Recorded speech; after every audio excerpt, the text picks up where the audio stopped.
মিনু, একটা প্রশ্ন করব।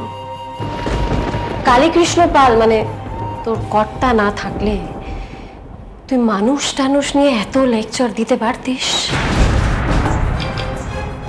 তোর কোনো কৃতজ্ঞতা নেই তোর কর্তার প্রতি, মানে কোনো দায়িত্ব নেই? কর্তা? হঠাৎ কর্তার কথা কেন বলছো? বলছি কারণ তুই যাকে বারবার রিফিউজ করছিস সে তোর কর্তার ছেলে। তোর মনে যদি বিন্দু মাত্র কৃতজ্ঞতা বোধ থাকে, মানুষের মন থাকে, তুই রাজি হয়ে যাবে এই বিয়েতে। দেখ মিনু, তুই একটা জিনিস বোঝ যে এটাতে তোরই ভালো হবে, পুরোটাই তো তোর ভালো। এরকম গরম প্যাচপ্যাচে ঘরে থাকা, তুই এসি ঘরে থাকবি, নরম গদিতে শুবি, দামি দামি শাড়ি গয়না পরে ঘুরবি, এসি গাড়িতে চড়ে সারাক্ষণ ঘুরে বেড়াবি। আর কি চাই একটা মেয়ের?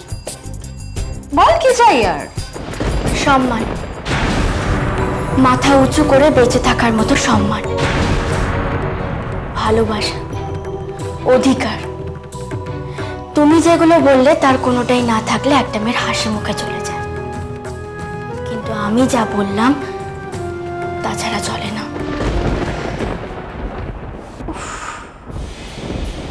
এই হচ্ছে গরিবের গন্ডগোল, ভাঙবে তো মচকাবে না।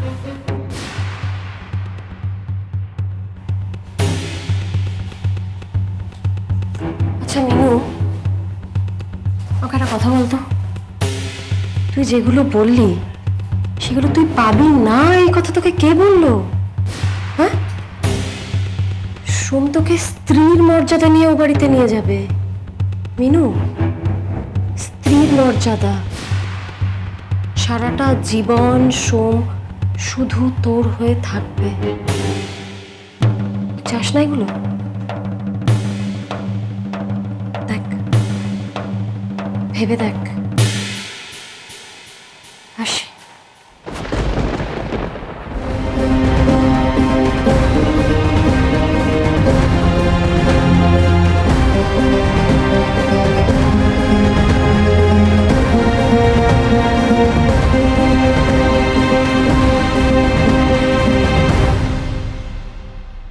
যতবার তুমি আমাকে এই প্রশ্নটা করবে ততবার তুমি আমার থেকে একটাই উত্তর পাবে, আমি বিয়ে করব না।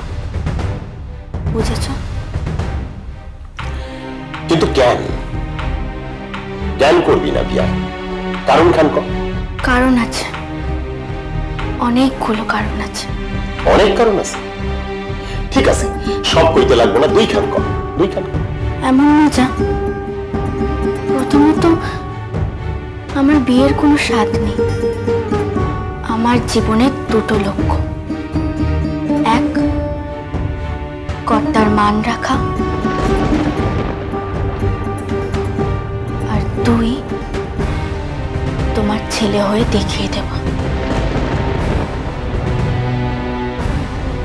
আমি নিজের পায়ে দাঁড়াবো, নিজের পায়ে দাঁড়িয়ে আমি তোমাকে আর কাজ করতে দেব না। একটা রান্নার লোক রাখবো, তোমার জন্য একটা বাড়ি করব,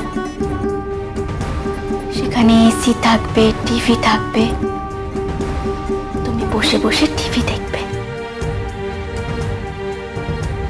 আমার অনেক দায়িত্ব।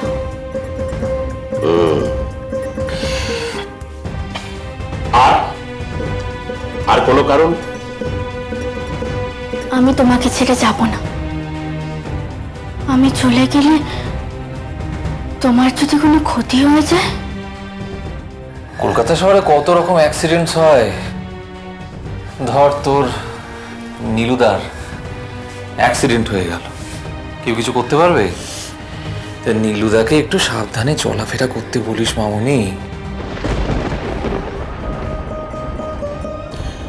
আর না, আর কিছু নয়। আরো একখান কারণ আছে, সেটা আমার থেকে শোন। ওরা হইল বড় লোক, আর যারা বড় লোক তাকে খাম খেয়ালিপনাও বেশি। কখন যে কোন খেয়ালে কি করে স্বয়ং ঈশ্বরই জানে না, তো মানুষ কোন সার। মারে, ওই বাড়িতে বিয়া হইলে তুই রাজরানী হবি না চাকরানী হবি আমি জানি না, তাই আমার সিদ্ধান্ত তোর উপরে আমি চাপাই দিব না। তোর সিদ্ধান্তরে আমি মান্যতা দিই। শুধু আমি এইটুকুনি কইব, আমারও না মনটা খুব খসখস করতেছে। শুধু আমি কইতে চাই, তোমার বুদ্ধি বিবেচনার উপরে আমার ভরসা আছে মা। যা করবা ভাইবা। আমি আজই গিন্নিমাকে না বলে আসব। তুমি শুধু আমার পাশে থেকো।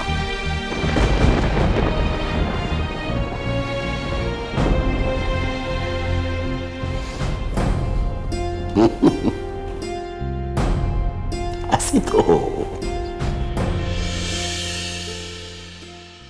আপনি সবকিছু ভেবে চিন্তে বলছেন তো? হ্যাঁ, মানে ছেলে মেয়ের দুটো ভবিষ্যতের ব্যাপার, আপনি বিচার করে তবেই বিধানটা দিন। দেখুন, শ্রাদ্ধ আর নিয়মভঙ্গের পর যদি কালীবাবু মৃত্যুর তিথি ধরে বাৎসরিক কাজ করে অশৌচ কাটিয়ে নেয়, তাহলে তো আর কোনো বাধা দেখছি না। এরকম ভাবে বিয়ে দেওয়া কি উচিত হবে? না না, দেখুন, এইভাবে তো কেউ বিয়ে দিতে চান না, কিন্তু যেখানে উপায় নেই অথচ বিয়েটা দিতেই হবে, সেখানে আমরা এইভাবে বিয়েটা দিয়ে থাকি, এতে কোনো দোষের নেই। তবে কি আশ্বিন মাসে? না না, গোধূলি লগ্নে বিয়ে দেওয়া যায়, দেবীপক্ষ বিয়ে দেওয়া যায়। না না, দেবী পক্ষ অব্দি ওয়েট করা যাবে না। মিনুমা যেদিন এ বাড়িতে আসবে সেদিনই শুভ, আপনি তার আগেই ব্যবস্থা করুন। আচ্ছা, আমি তাহলে উঠি।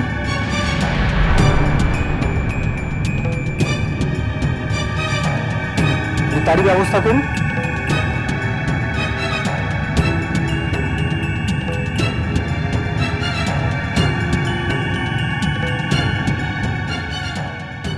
তিথি কি বললো মিনু? না, রাজি না। মানে তুমি ওকে বুঝিয়ে বলনি? বলেছি কাম্মা, অনেক বুঝিয়েছি, কিন্তু ওর কেন জানি না মনে হচ্ছে যে মেচকা নেই বলে বোধহয় আমরা ওকে দয়া করছি। এটা ওর আত্মসম্মানে লাগছে, বিবেকেও লাগছে। বিবেক মানে? মানে কেউ আমাকে দুবেলা দুমুঠো খেতে দেবে, নইলে আমার খাবার জুটবে না। একটা পুরুষ মানুষ আমার হাত ধরবে, নইলে সবাই আমাকে খারাপ চোখে দেখবে। আমার বাচ্চা একদম নিরাপদ নয়। মানুষ হিসেবে এর থেকে লজ্জার কি আর কিছু হতে পারে বৌদি? মানে মেচকার ভালোবাসার, মানে স্নেহের ও অপব্যবহার করতে চায় না। আমি কি বলবো এরপর? উফ, এখন যে আমি কি করি, এত সরল মনের মেয়ে। আমি তোমাকে বলছি বৌমা, তোমার ছেলের জন্য এর চেয়ে ভালো মেয়ে আর পাবে না।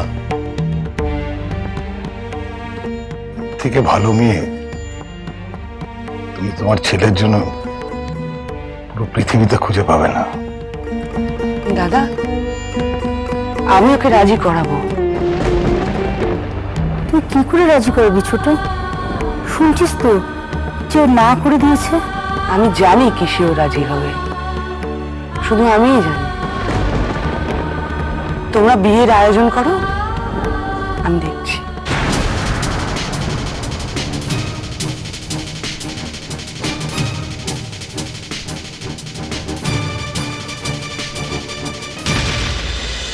বাজলো